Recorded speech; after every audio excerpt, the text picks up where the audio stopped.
ओम श्री गणेशाय नमः। ओम नमः शिवाय। ध्यान और उसकी महिमा, योग धर्म तथा शिवयोगी का महत्व। शिव भक्त या शिव के लिए प्राण देने अथवा शिव क्षेत्र में मरण से तत्काल मोक्ष लाभ का कथन। उपमन्यु कहते हैं, श्री कृष्ण श्री कंठनाथ का स्मरण करने वाले लोगों के संपूर्ण मनोरथों की सिद्धि तत्काल हो जाती है। ऐसा जानकर कुछ योगी उनका ध्यान अवश्य करते हैं। कुछ लोग मन की स्थिरता के लिए स्थूल रूप का ध्यान करते हैं। स्थूल रूप के चिंतन में लगकर जब चित्त निश्चल हो जाता है, तब सूक्ष्म रूप में वह स्थिर होता है। भगवान शिव का चिंतन करने पर सब सिद्धियां प्रत्यक्ष सिद्ध हो जाती हैं। अन्य मूर्तियों का ध्यान करने पर भी शिव रूप का अवश्य चिंतन करना चाहिए। जिस जिस रूप में मन की स्थिरता लक्षित हो, उसका बारंबार ध्यान करना चाहिए। ध्यान पहले सविषय होता है, फिर निर्विषय होता है, ऐसा ज्ञानी पुरुषों का कथन है। इस विषय में कुछ सत्पुरुषों का मत है कि कोई भी ध्यान निर्विषय होता ही नहीं। बुद्धि की ही कोई प्रवाह रूपा संतति ध्यान कहलाती है। इसलिए निर्विषय बुद्धि केवल निर्गुण निराकार ब्रह्म में ही प्रवृत्त होती है। अतः सविषय ध्यान प्रातःकाल के सूर्य की किरणों के समान ज्योति का आश्रय लेने वाला है तथा निर्विषय ध्यान सूक्ष्म तत्व का अवलंबन करने वाला है। इन दो के सिवा और कोई ध्यान वास्तव में नहीं है। अथवा सविषय ध्यान साकार स्वरूप का अवलंबन करने वाला है तथा निराकार स्वरूप का जो बोध या अनुभव है, वही निर्विषय ध्यान माना गया है।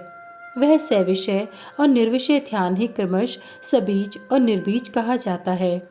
निराकार का आश्रय लेने से उसे निर्बीज और साकार का आश्रय लेने से सबीज की संज्ञा दी गई है। अतः पहले सविषय या सभी ध्यान करके अंत में सब प्रकार की सिद्धि के लिए निर्विषय अथवा निर्बीज ध्यान करना चाहिए। प्राणायाम करने से क्रमश शांति आदि दिव्य सिद्धियां सिद्ध होती हैं। उनके नाम हैं शांति, प्रशांति, दीप्ति और प्रसाद। समस्त आपदाओं के शमन को ही शांति कहा गया है। तम अज्ञान का बाहर और भीतर से नाश ही प्रशांति है। बाहर और भीतर जो ज्ञान का प्रकाश होता है, उसका नाम दीप्ति है तथा बुद्धि की जो स्वस्थता आत्मनिष्ठता है, उसी को प्रसाद कहा गया है। बाहरी और अभ्यंतर सहित जो समस्त कण हैं, वे बुद्धि के प्रसाद से शीघ्र ही प्रसन्न निर्मल हो जाते हैं। ध्याता, ध्यान, ध्येय और ध्यान प्रयोजन, इन चार को जानकर ध्यान करने वाला पुरुष ध्यान करे। जो ज्ञान और वैराग्य से संपन्न हो, सदा शांत चित्त रहता हो, श्रद्धालु हो और जिसकी बुद्धि प्रसाद गुण से युक्त हो, ऐसे साधक को ही सत्पुरुषों ने ध्याता कहा है। ध्येय चिंतायाम यह धातु है। इसका अर्थ है चिंतन। भगवान शिव का बारंबार चिंतन ही ध्यान कहलाता है। जैसे थोड़ा सा भी योगाभ्यास पाप का नाश कर देता है, उसी तरह क्षण मात्र भी ध्यान करने वाले पुरुष के सारे पाप नष्ट हो जाते हैं। श्रद्धापूर्वक विक्षेप रहित चित्त से परमेश्वर का जो चिंतन है, उसी का नाम ध्यान है। बुद्धि के प्रभाव रूप ध्यान का जो आलंबन या आश्रय है, उसी को साधु पुरुष ध्येय कहते हैं। स्वयं सांब सदाशिव ही वह ध्येय हैं। मोक्ष सुख का पूर्ण अनुभव और अणिमा आदि ऐश्वर्य की उपलब्धि, ये पूर्ण शिव ध्यान के साक्षात प्रयोजन कहे गए हैं। ध्यान से सौख्य और मोक्ष दोनों की प्राप्ति होती है। इसलिए मनुष्य को सब कुछ छोड़कर ध्यान में मन लगाना चाहिए। बिना ध्यान के ज्ञान नहीं होता और जिसने योग का साधन नहीं किया है, उसका ध्यान नहीं सिद्ध होता। जिसे ध्यान और ज्ञान दोनों प्राप्त हैं, उसने भवसागर को पार कर लिया। समस्त उपाधियों से रहित निर्मल ज्ञान और एकाग्रता पूर्ण ध्यान, ये योगाभ्यास से युक्त योगी को ही सिद्ध होते हैं। जिनके सारे पाप नष्ट हो गए हैं, उन्हीं की बुद्धि ज्ञान और ध्यान में लगती है। जिनकी बुद्धि पाप से दूषित है, उनके लिए ज्ञान और ध्यान की बात भी अत्यंत दुर्लभ है। जैसे प्रज्वलित हुई आग सूखी और गीली लकड़ी को भी जला देती है, उसी प्रकार ध्यान अग्नि शुभ और अशुभ कर्म को भी क्षण भर में दग्ध कर देती है। जैसे बहुत छोटा दीपक भी महान अंधकार का नाश कर देता है, इसी तरह थोड़ा सा योगाभ्यास भी महान पाप का विनाश कर डालता है। श्रद्धापूर्वक क्षण भर भी परमेश्वर का ध्यान करने वाले पुरुष को जो महान श्रेय प्राप्त होता है उसका कहीं अंत नहीं है।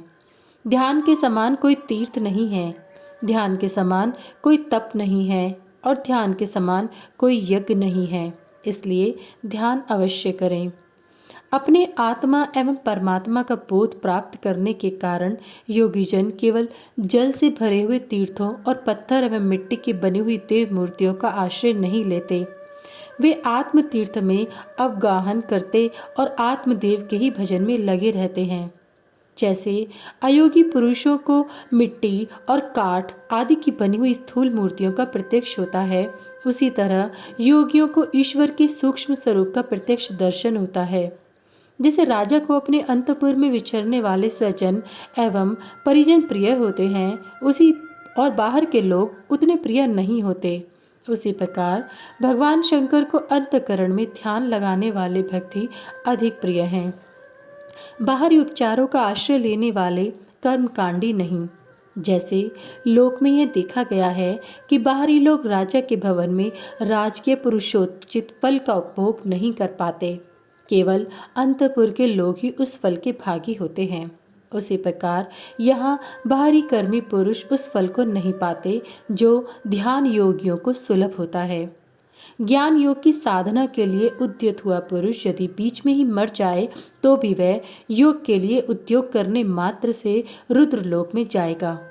वहाँ दिव्य सुख का उपभोग करके वह फिर योगियों के कुल में जन्म लेगा और पुनः ज्ञान योग को पाकर संसार सागर को लांघ जाएगा। योग का जिज्ञासु पुरुष भी जिस गति को पाता है उसे यज्ञकर्ता संपूर्ण महायज्ञों का अनुष्ठान करके भी नहीं पाता।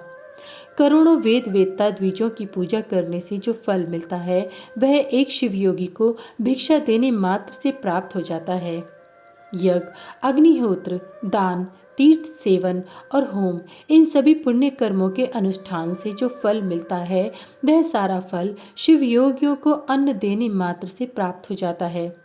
जो मूढ़ मानव शिवयोगियों की निंदा करते हैं वे श्रोताओं सहित नरक में पड़ते हैं और प्रलय काल तक वहीं रहते हैं।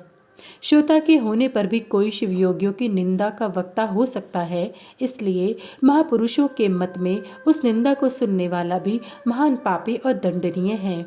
जो लोग सदा भक्ति भाव से शिवयोगियों की सेवा करते हैं वे महान भोग पाते और अंत में शिवयोग की भी उपलब्धि कर लेते हैं।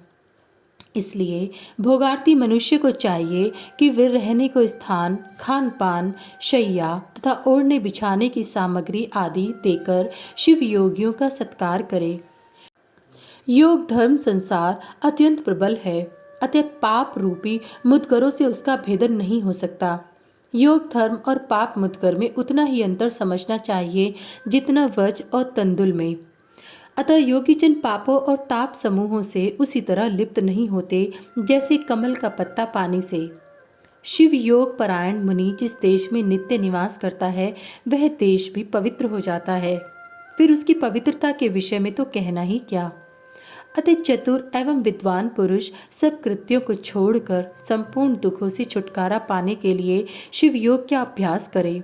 जिसका योगफल सिद्ध हो गया है वह योगी यथेष्ट भोगों को भोग कर समस्त लोगों की हित कामना से संसार में विचरे अथवा अपने स्थान पर ही रहे या विषय सुख को अत्यंत तुच्छ समझकर छोड़ दे और वैराग्य योग से स्वेच्छापूर्वक कर्मों का परित्याग कर दे।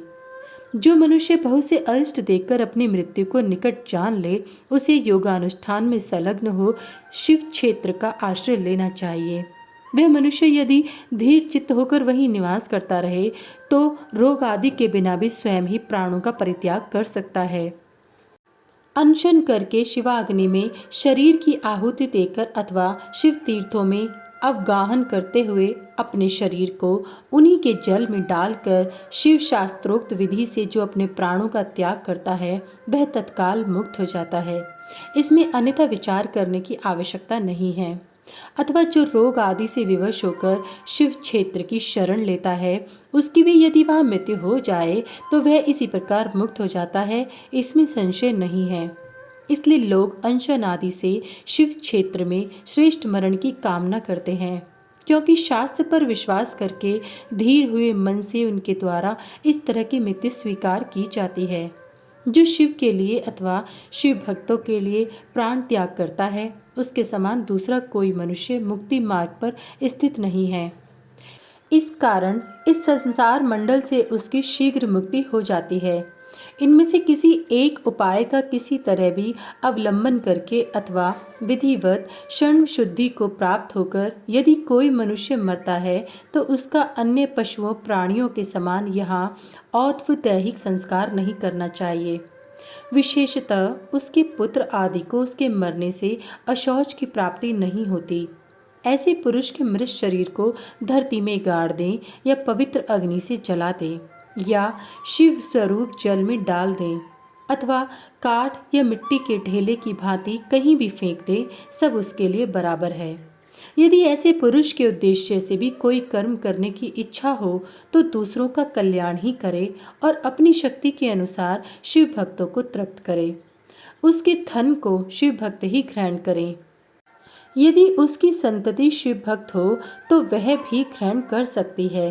यदि ऐसा संभव न हो तो उसका धन भगवान शिव को समर्पित कर दें, परंतु उसकी पशु संतति शिव भक्तिहीन संतान उस धन को ग्रहण न करे।